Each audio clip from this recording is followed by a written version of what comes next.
Hey.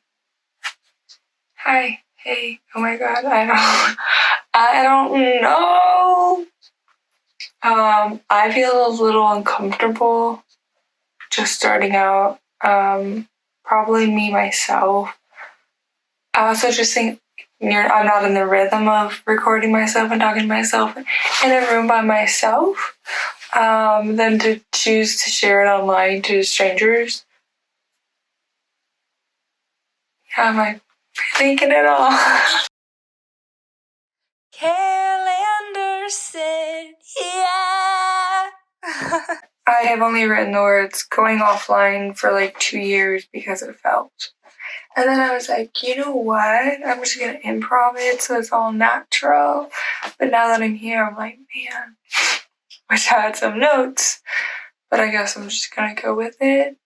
There was a point I was posting videos on YouTube during the start of the pandemic.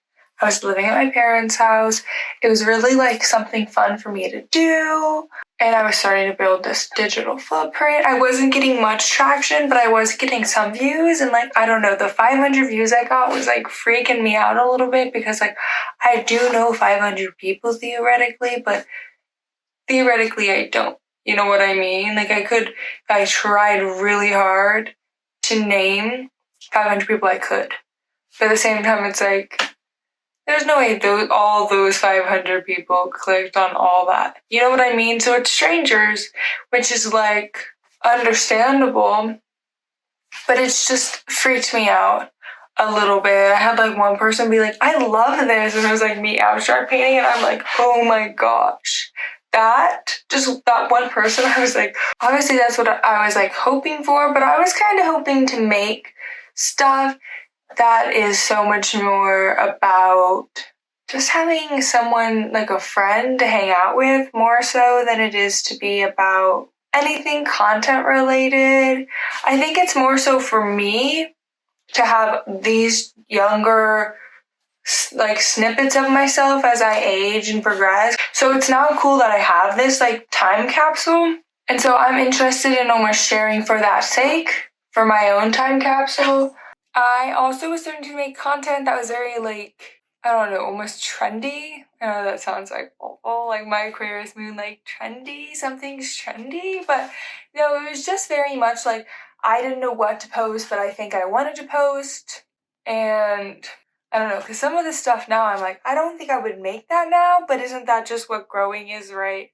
Being like, damn, I would never make art like that again. But there's some stuff that holds up. I'll give it to that version of me. And also the other thing was like, at that point, I had created this stage name, which was like a persona kind of.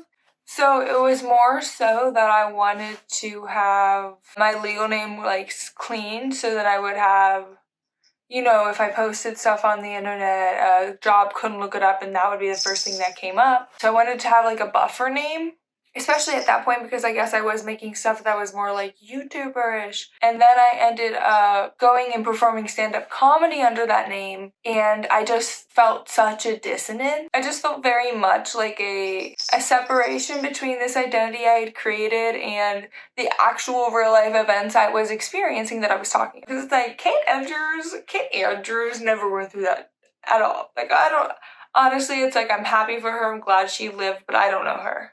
I don't, okay? But now, you know, you don't need to know. I don't need to know her anymore. And this is kind of a funeral service right now. Rest easy, this persona I made up to protect my identity. After doing stand-up and winning second once, which was literally only twice, I've only done it twice. Second time I did it, I won second place. So then I realized I didn't want to go by Kate as my like stage name. And I like didn't connect with it because nobody in my real life ever has called me Kate. My parents had friends once who called me Katie and I hated it.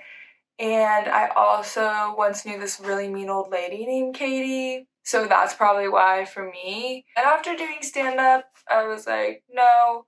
And I was also going on this like experience, you know what I mean? I was going on like a very much trans, non-binary, queer experience, and I was like, I don't relate to this especially doing stand-up. I'm like, I don't relate to them. There was one point, the first time I did stand-up, the guy read my name and was like, this is the first female comedian of the night.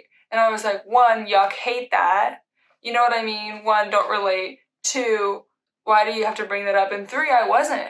There was literally a whole other woman who went in front of me. So I was like, damn, forgot about her. After performing though, I took a fucking break. I realized, I did well. I enjoyed doing it. I'm like, it's like, I have to pursue entertainment is what my astrology chart says.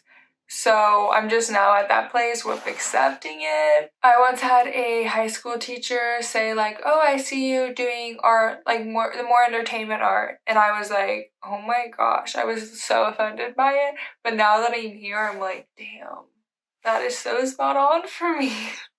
I love performing. It's fun. I've been thinking about stand-up comedy all year, but I've been just dealing with myself because it's like, how can I tell people about my life, come off authentically if I'm like, don't even know what's going on myself? You know what I mean? Especially in this case scenario, I have 1, the capacity to read astrology, which is what I've been working on the last year. And 2, I have the knowledge that because of how I was born in the middle of the day, and my sun and my Mercury are like besties with my MC, which is like your midhaven. Because of that, I have like star power, baby. I know that. And so I know it's like, it's gonna, and that sounds so big-headed as a Leo, right? I know I'm charming. I know I'm a Libra rising. You know what I mean? I'm so similar to Britney Spears. Anyway, people love her. I love her. Anyway, don't need to go into that really gay tangent about Britney. I've just been figuring out myself, doing me, vroom vroom, you know what I mean? Just going, didn't learn how to ride a motorcycle, but I need to. That's what I've learned. Anyway though, I was researching names, right? And I was like, what can I do with my name? So then I figured out some things, and my name's spelled Kail, and I was like, okay. Because I naturally have such a feminine name, there wasn't really any, like, where I could go. I didn't have any, like, gender neutral places to go, so I kind of just took, like, a spelling option of my name together and spelled out Kail, Kail. And I looked it up. It means like bold. So it means slender, which is weird, but the bold thing, I'm like, you know what I mean? Because I need to channel it. Because I went from having a name that meant pure, then publishing a poetry book called Wasted Purity under the name Kate Andrews, right? So the whole thing was I published this poetry book. I used it under the stage name. And then I didn't feel very connected to it. So in my head, I was just working out the basic details of trying to get it published. There's a lot of sizing stuff. It's figuring out how big I want it, who I even want to order it through. There's a lot of stuff you need to figure out to print something. And so in my head, I'm like, that's what I'm working on. You know what I mean? I was just overwhelmed by that. But it was actually, now that I'm here at the other side, I realized a place for me to then not publish a book under Kate Andrews. You know what I mean? Because if I had published it then, everything would have been under Kate Andrews. Just don't relate. So nowadays I'm going under Kail Anderson. Wait a second. Is that Andrews thing? Kail Anderson, which is actually what my teachers would call me, what people know me as. So it's different because it's actually me. And I realized doing stand-up I didn't need those 2 separate identities because it was actually fucking with me a bit because I had made up this whole perception of who Kate was, and she was incredible. I was literally obsessed with her, but she was made up. I actually wasn't that. That's alright. I just need Kail to live. It's this time. This is a funeral for Kate. This is a video from the future letting everyone know she died. That sounds so fucking harsh, right? It sounds harsh. But I guess Kate Andrews was a made-up person, right?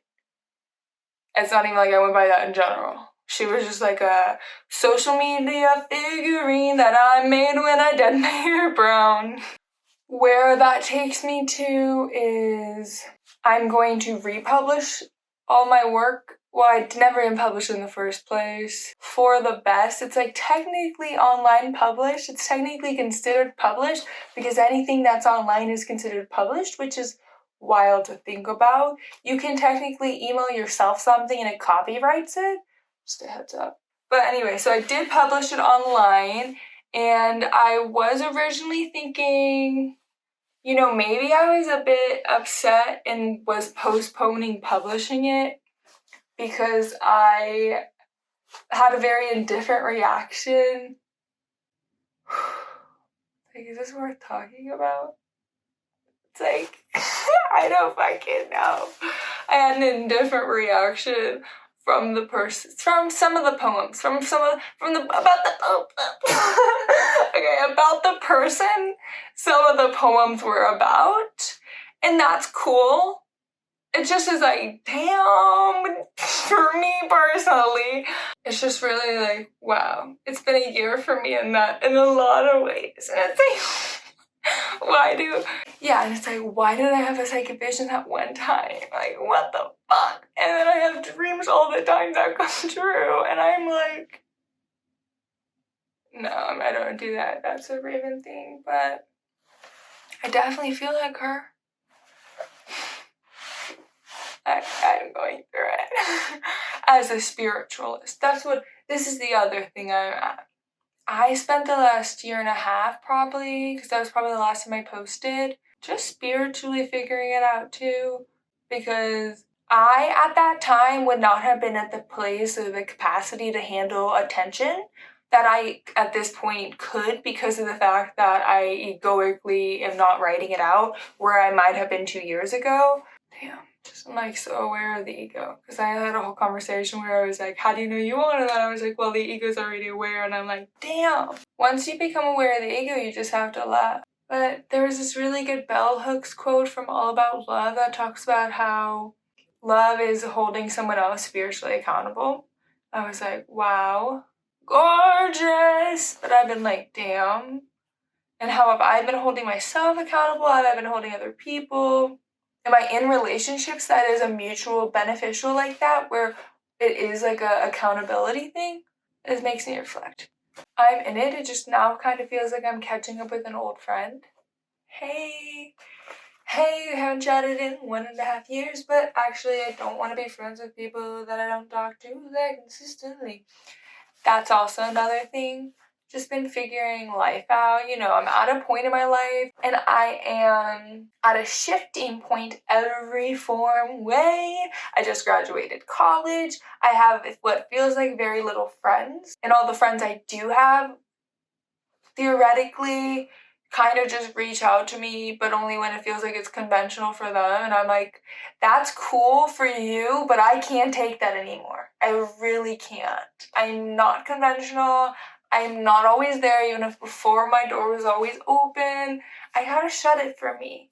This is the place I was at. Because again, had I not known all this knowledge 2 years ago when I kept up what I was doing, I wouldn't have been able to express myself.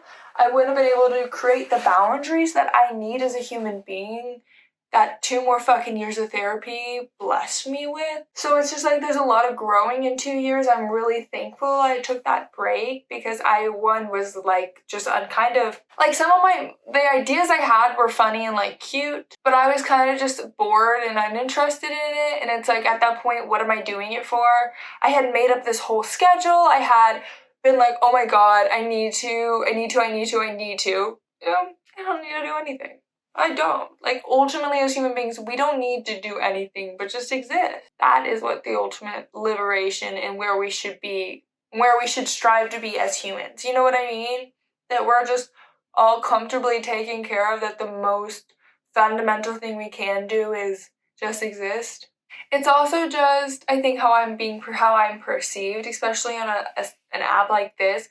I was really harsh on myself, I would say. So when I was heavily seeing myself as a woman, I was having a hard time because I was really not cutting it, man. I was like, you know what I mean? Like, you have this idea of who you want to be because of what society has sold you, and then you have the actuality of who you are. And it's like, I didn't want to be caught in that womanhood because of the factor that it's so deeply ingrained and like, when you're in that womanhood, you're always going to that next standard. It's just tiring. I was really tired of it. Maybe I'm just like so queer and trans, you know what I mean? Like maybe it's that more so. I think it's some people aren't tired of that kind of stuff. And I just was given it, and then I was also told I didn't look good without it, and then I had to unlearn all that stuff. I really had to unlearn like the male gaze. But there's a certain age when like you're a sponge, you're consuming everything, and your brain is really malleable. Also, like I remember being 14, 12, watching stuff, and I would have loved to watch myself because I really think I'm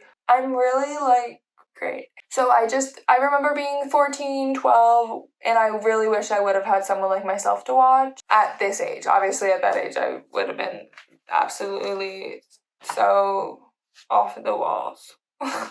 Me now, off the walls still, but in a more conscious manner. I care less. I realize, like, you know, nothing is personal, nothing is permanent, but everything is present. That is a cool t-shirt idea. I say trademarked. Yes, because it's on the internet. It's trademark, baby. I kind of am there. I don't really know what more to say. You know, I'm at peace. I think I got everything that I've been thinking about. I've honestly, speaking of, I honestly have been thinking of this video for like a year and a half now. More in the idea of like an old picture of me and me being like, maybe one like that. My blinky. Perfect. Okay, I'm gonna Photoshop me like that. Ugh, love that baby. I'm gonna Photoshop me with that other picture, like an old picture of me. It's just about liberation. I'm a Libra rising, so it's all about liberation. If you want your astrology read, hit me up, but peace. Thank you for watching. You have a beautiful day. Okay, that's the other thing. Yeah.